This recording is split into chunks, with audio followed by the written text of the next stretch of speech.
Hello दोस्तों, नमस्कार। आपका स्वागत करती हूँ डीएनपी इंडिया में। इस वक्त की 10 बड़ी खबरों से हम आपको रूबरू कराएंगे। तो आइए शुरुआत करते हैं खबरों का सिलसिला।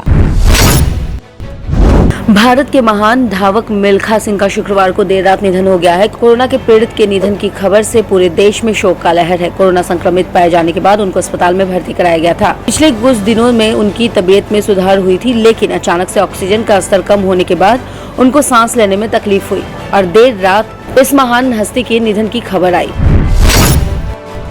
केंद्रीय स्वास्थ्य मंत्री हर्षवर्धन ने शुक्रवार को कहा है कि कोरोना वायरस के खिलाफ मास्क सबसे सरल और सबसे शक्तिशाली हथियार है और अपने मंत्रालय में फ्रंटलाइन वर्कर्स को मास्क बांट रहे थे। केंद्रीय रसायन और उर्वरक मंत्री मनसुख मांडविया ने कहा है कि देश में ब्लैक फंगस से होने वाले संक्रमण के इलाज में इस्तेमाल किए जाने वाले एफोटेरिसिन बी दवा की कोई भी कमी नहीं है। जरूरत पड़ने पर उसकी उपलब्धता बढ़ाई जाएगी। उन्होंने कहा है कि देश में ब्लैक फंगस से संक्रमण के 27,142 सक्रिय मामले हैं। राष्ट्रीय मानव अधिकार आयोग यानी एनएचआरसी ने इटावा के अस्पताल में बेड पर इलाज के दौरान 92 वर्षीय एक कैदी को चेन से बांध कर रखे जाने पर उत्तर प्रदेश सरकार को नोटिस जारी किया है। आयोग ने राज्य सरकार से इस मामले में 6 हफ्ते में जवाब देने को कहा है। भारत में दिग्गज उद्योगपति गौतम अडानी एशिया के सबसे अमीर व्यक्ति होने का प्रतिष्ठान टैग खो चुके हैं। इस हफ्ते शेयर बाजारों में गिरावट का सामना कर रहे अडानी समूह के अध्यक्ष गौतम अडानी मई में ही दूसरे सबसे अमीर अरबपति बने थे। एफपीआई के स्वामित्व को लेकर चिंता के कारण अडानी को महज 4 दिन में $12 अरब से ज्यादा नुकसान हुआ है। सुप्रीम कोर्ट न्यायाधीश इंदिरा बनर्जी ने पश्चिम बंगाल में चुनाव के बाद हुई हिंसा में मारे गए 2 बीजेपी कार्यकर्ताओं के परिजन की याचिका पर सुनवाई के स्वयं को अलग कर लिया है। जस्टिस बनर्जी के स्वयं को सुनवाई से अलग किए जाने के बाद ये मामला अब किसी ऐसी पीठ में समक्ष सुनवाई पर लगेगा जिसमें जस्टिस बनर्जी शामिल नहीं होंगी।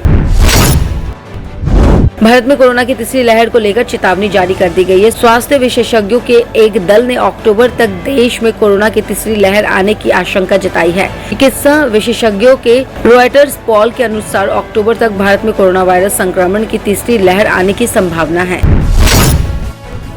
ट्विटर पर शिकंजा कसता जा रहा है। संसद की स्थायी समिति ने भी एक आईटी कानून के पालन में ट्विटर के रवैये से नाखुशी जाहिर की है। वहीं जानकारी के मुताबिक ट्विटर से पूछा गया कि उनकी कंपनी के नियम ज्यादा महत्वपूर्ण हैं या देश का कानून ज्यादा महत्वपूर्ण।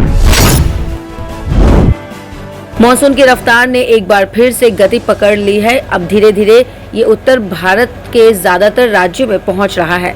मौजूदा ताजा स्थिति दक्षिण पश्चिम मॉनसून एक बार फिर से मजबूत होते हुए गुजरात, राजस्थान, मध्य प्रदेश और उत्तर प्रदेश के कुछ हिस्सों में आगे बढ़ गया है।